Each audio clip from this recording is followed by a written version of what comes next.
We're here at Mosquito Control for Polk County, Florida, where we're going to take a look at how those pests are handled. So sit back, relax, and join us today on this science quest.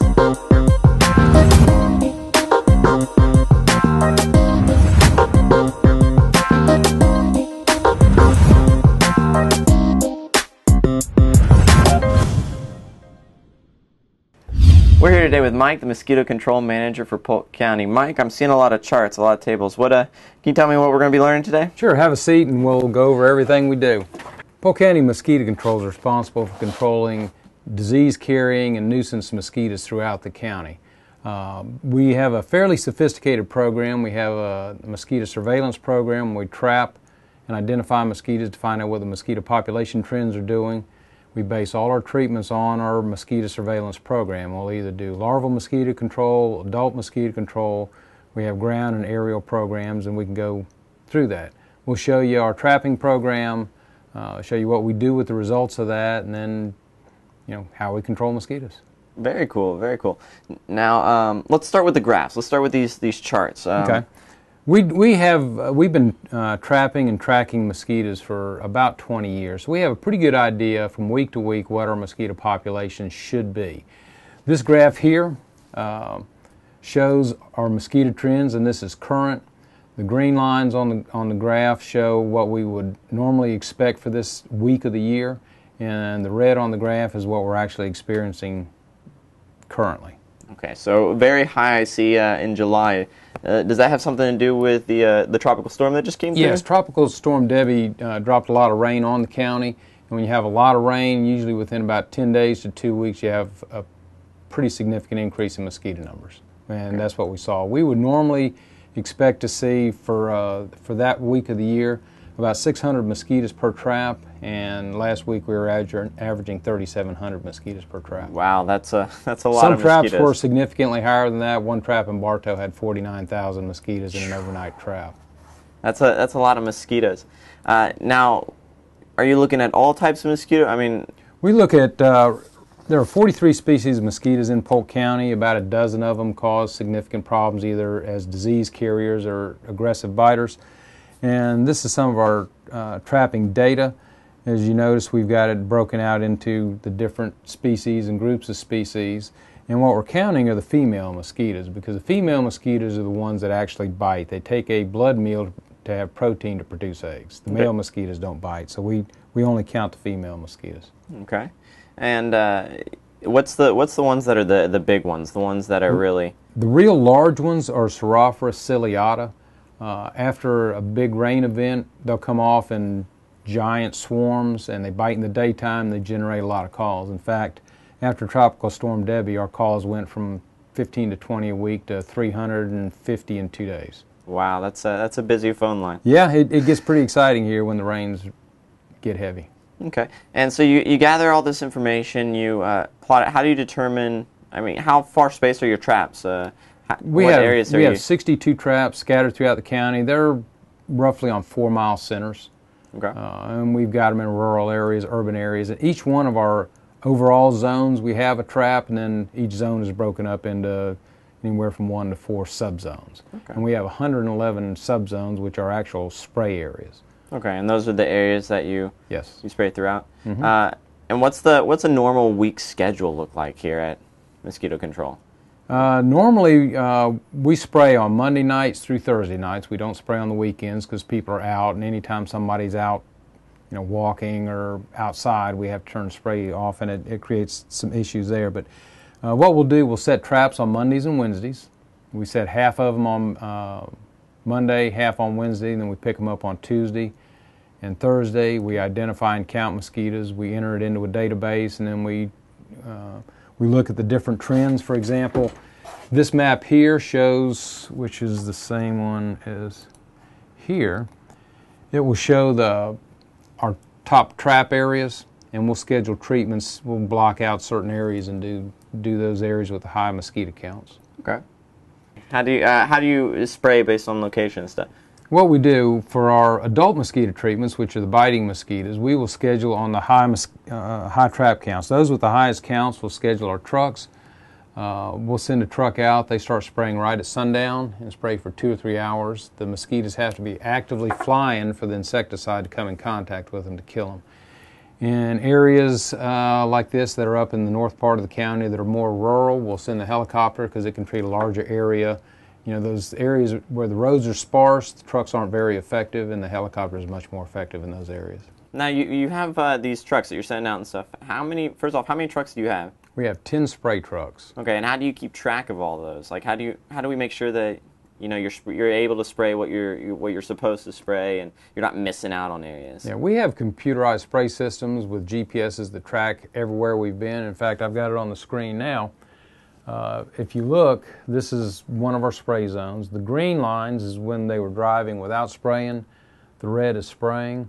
For example, if I get a call from someone on this address that said, you know, we didn't spray in their neighborhood or want to know if we sprayed, well, I can find out the exact time that they sprayed that area, which it would be 10 o'clock, 10:18 and 14 seconds. Wow. We were traveling 22 miles an hour at 12.7 ounces per minute. And unfortunately, sometimes we do miss areas. A couple streets in here were missed. We can go back and touch those up if we need. Some of those areas, may request that we don't spray, which, we honor those requests. And each day, once we download this information from the trucks, we'll create a map and then we'll upload it to the county's website so our citizens can check to see if their neighborhood has been sprayed. Oh, very cool. And with the helicopter, how do you see that? We have exactly the same type system. We'll build a spray zone, and they upload it to the computer in the helicopter, and we download that daily, and it tracks, and you can see where they've sprayed.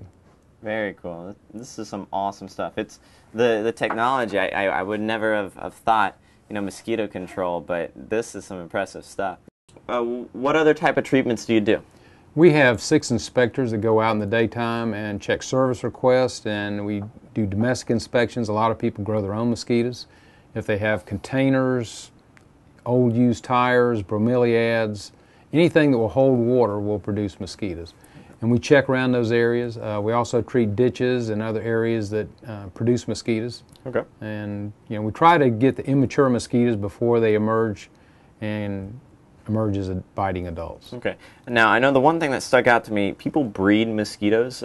Why? A lot. They don't do it on purpose. Anybody that has dog bowls, bird baths, anything like that will produce mosquitoes. And a lot of the service requests that we go on, people are causing their own problems. And we try to educate them and show them, empty out bird baths at least every 7 days, dog bowls, that type of thing. Okay. Going back to something you said earlier, why do you spray around sunset? Mosquitoes are most active at sundown and then again at sunrise. Mostly they're more active at sundown, and then they're real active for about a 2-hour period, and then they go resting in bushes until the light gets right in the morning. And so we treat right when the mosquitoes are most active. Okay. It's nighttime, plus it allows us to treat where we don't impact bees or butterflies or dragonflies, anything like that. Very cool, very cool. I guess that means I'm going to start having my social gatherings at noon or midnight from now on. Well, this is some great stuff. How about we go ahead and head out and take a look at it? Sure, I'll show you what we do. We're here with Carl, the resident entomologist. Carl, tell me what you're doing. We're coming to set up one of our traps that we have. We have about 60 of these scattered throughout the county, which traps our mosquitoes. We have to collect the mosquitoes and then we bring them to the lab to ID them and make decision of where we're going to treat for the day. So Well, I see it's already working. Mosquitoes are already gathering around. Yes, I don't want to. Yeah. All right, so let's go ahead and get this set up then. What's the first step? What's the first piece that you put in? Well, I'll set up my battery here. It's going on on a battery. This is called the CDC Trap. I think Mike mentioned to it about you. We have here in this chamber dry ice, which it's an attractant for mosquitoes, and mosquitoes get attracted to them, just as they're attracted to you now. So why do they get attracted to the dry ice? What is it that's... It's the CO2. when you exhale CO2. A higher percentage of what you exhale is CO2, and that's how they get attracted to us, plus other, chemicals on our body that we secrete. So these are the attractants to the mosquitoes. Yeah. All right, so they're attracted to it. Yes. And this is the cat chamber. We have a furnace here, which when the mosquito gets attracted here, it sucks them up inside and they get into this chamber. And so then how long does this run for? We usually set them up around noon, and they run throughout the night. We just leave them there, And the thermos helps keep that dry ice lasting the whole time? Yes, so that doesn't evaporate, it just lasts the whole time. And we have a steady flow of them. And in the morning when we come, we do find some dry ice still there. Yeah. Well, that's very awesome. Yeah. Well, I don't know about you, but I'm starting to get noticing the mosquito attraction here. The CO2 now, and how about we go check out the next site? Yeah. Okay. All right, Mike. Tell me about this process. I see you got 4 guys. They all seem to be doing sort of the similar thing, but I know this guy's in front of a scale. We got a couple guys just counting. He's looking through a magnifying. What's going usually on? What happens when we bring the trap collections in, we'll separate them out and we'll weigh them. This is the catch chamber. If there's just a couple of mosquitoes in it, then they'll just dump them out. They'll separate all the bugs that aren't mosquitoes, and then they'll count and identify those mosquitoes. If we get a large trap collection, like the one Nick's dealing with, they'll take a representative sample, we'll weigh it, and then we'll weigh the total pile, and then we just count the representative sample. Okay. Now, you were mentioning earlier, these numbers get up into the thousands. You don't honestly make these guys count every single one. No, what we do when we have a large trap collection, we'll pull out a representative sample of a couple hundred mosquitoes, we'll weigh those, and then we'll weigh the total pile, and then we just ID and count the small amount, and then we'll multiply it out. Okay, that makes sense. When you get those kind of numbers, we're just looking at trends anyhow. It's not, we're not looking at the exact numbers, it's just trends.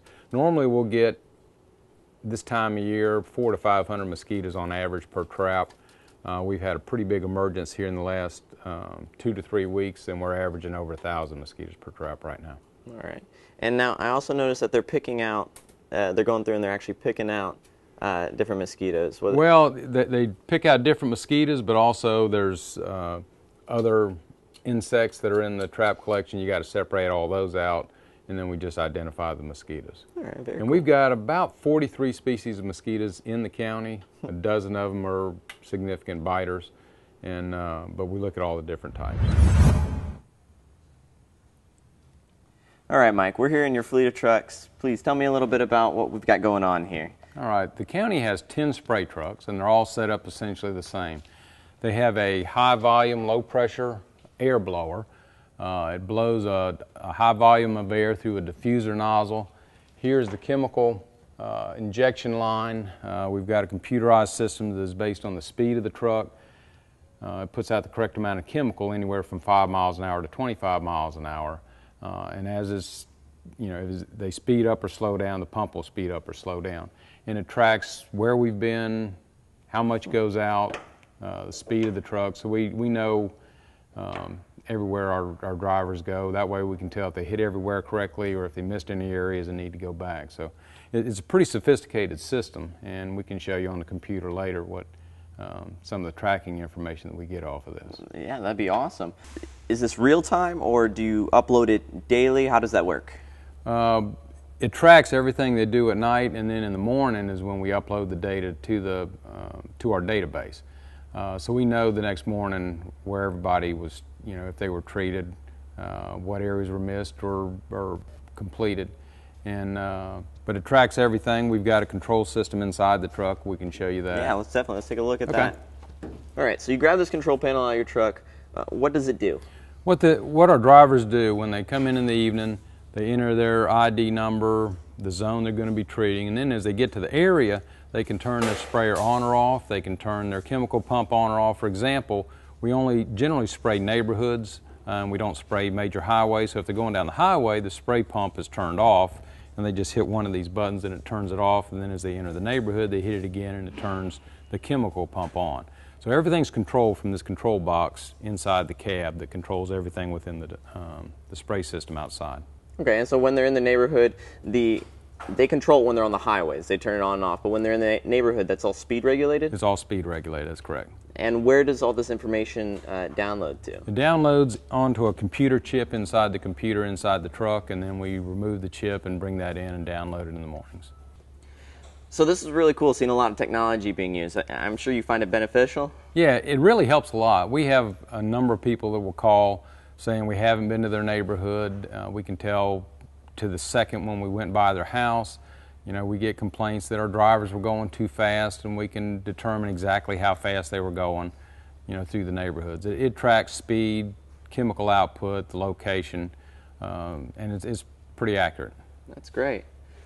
What should we take a look at? Can we get this running? Yeah, we'll crank it up, show you what it looks like. What this system does, it puts out a real small amount of chemical, but the real fine droplets. It's called an ultra low volume truck. A lot of people call them ULV trucks, because it puts out essentially 3 or 4 ounces per mile. Awesome. Well, let's take a look. Roger, you want to crank this up for me?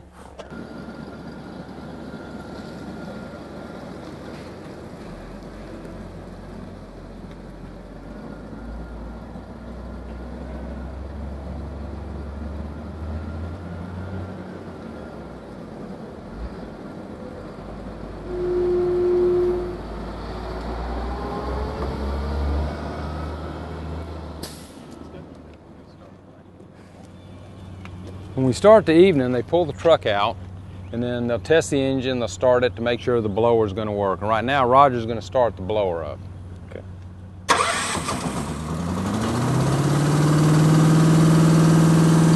You can see it makes a lot of noise. The blower runs once they get to the area, and then we'll turn the chemical pump on. Turn the pump on.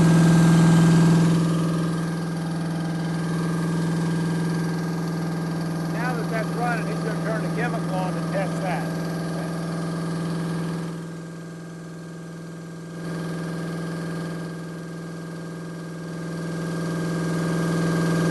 See it starting to come into the... Puts out a real fine droplet. It's about 20 microns. 20 thousandths of an inch. All right, Mike, we're getting to the part I'm really excited about, the helicopter. All right, what we have here, this is our helicopter nurse truck. The helicopter can only carry about 60 gallons of chemical.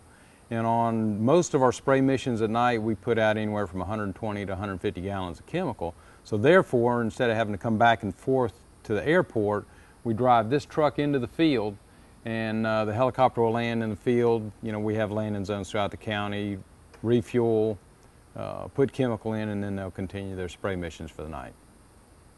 And how much does this hold? Does this container here? This truck, it's got a 500-gallon clean water tank. It's got a 300-gallon either mixed tank or oil tank, and that's what we carry into the field. We also use this helicopter for aquatic weed control and for mosquito larviciding during the daytime. And they use much higher volumes of chemical. For example, on our larvicide treatments, we're putting out about 5 to 10 gallons of mix per acre, and we'll put out anywhere from 300 to 400 gallons in a morning. So this truck will go into the field, and we'll set up a landing zone next to the site we're treating. Now, you refuel it. Do you have to refuel the pesticide? We put both chemical in the spray tank, and the pilot uses a minimal amount of Jet A in the helicopter so he can carry more chemical. So we also load chemical in, or fuel into the helicopter. Okay, very cool. So do we get to see the helicopter now? That's next. Awesome, let's go. All right, here we are, the moment of truth, the helicopter. This is the county's spray helicopter.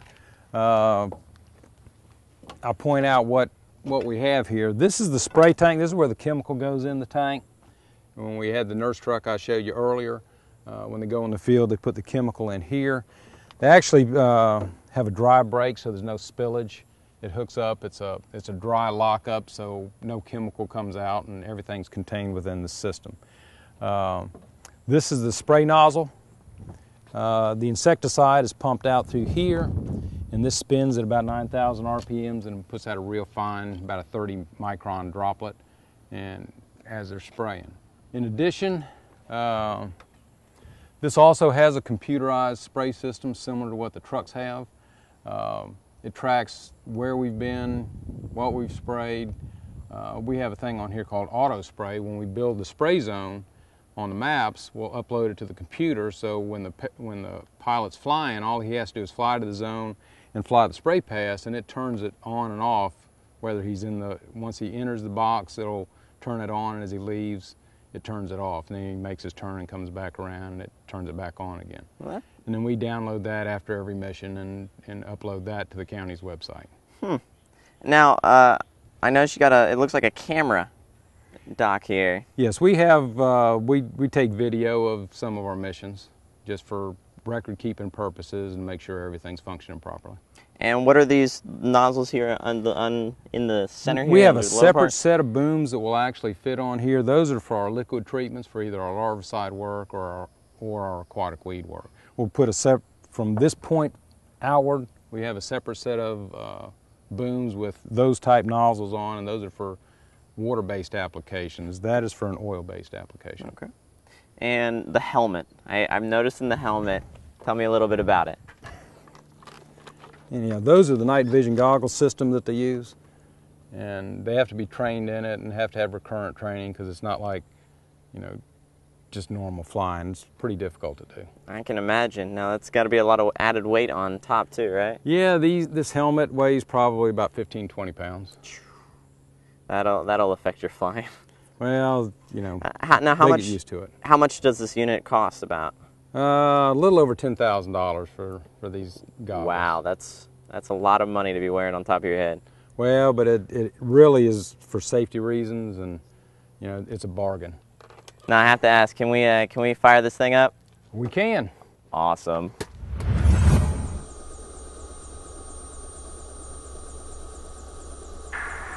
And we're preparing to take off here. We're going through our checks. We've already been loaded with both the chemical and the fuel. At this time, I'm bringing the helicopter RPMs up to 100%.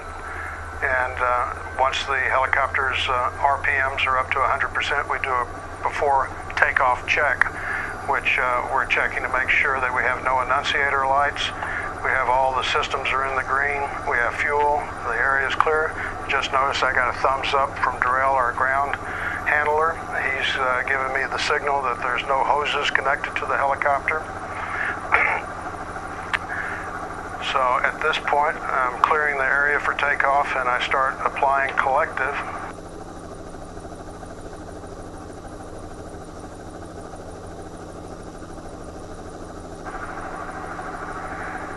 Looking around here, ready for takeoff. And start applying power, and the helicopter lifts off, and we commence the takeoff. We stay low until we build up enough speed, and that sound is the helicopter going into translational lift, which increases the efficiency of the rotor blades.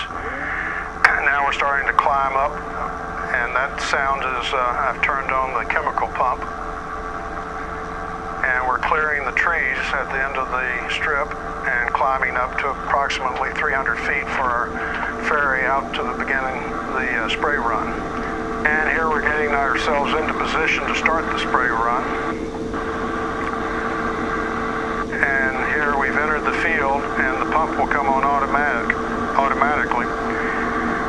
Here we're making sure that we're at the proper altitude of 200 feet, the proper airspeed of 80 miles per hour. And once we enter the field, the ag navigation unit automatically turns on the spray system, and the chemical will start coming out. So at that point, we're just maintaining direction using the AgNav navigational unit, maintaining our altitude of 200 feet using the radar altimeter, and maintaining our proper speed. Here you can see I'm positioning myself just a little bit to line up on the first spray run.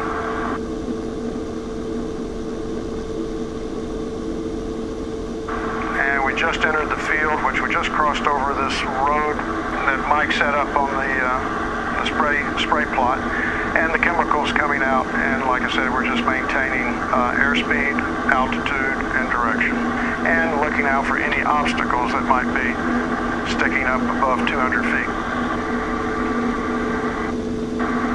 Okay, here we're about to finish the first spray pass, and it shows up on the navigation unit when we're out of the field. And once we get out of the field, the spray unit automatically turns itself off, and I can see on the screen that we've completed that spray run, so we have to turn around.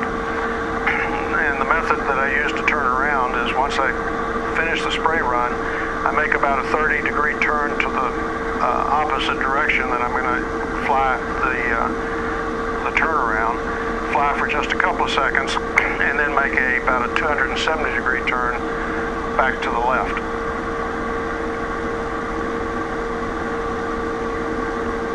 In some ways, the turnaround is probably the most difficult part of the mission. This is all done visually, and I have to do it in such that I have to line the helicopter up 1,000 feet from the last spray run. And there's always a little maneuvering to get back in position for the next spray run. And also I want to be back at the correct altitude of 200 feet, 80 miles per hour, and in this 1,000 feet from the last spray run.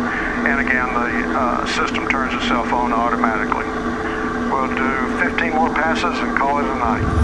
All right, I'm noticing that these chairs are empty. You don't have them count mosquitoes every day? I noticed earlier. They count them a couple days a week, but once they get their ID work done, then they go in the field and do inspections and larvicide treatments. Very cool. Well, Mike, I want to thank you so much for taking me out, taking some time out of your day. This has been an awesome experience. I really enjoyed it. Glad you guys came by. Thank you. Well, that's all we have for today, so join us next time as we seek out yet another science quest.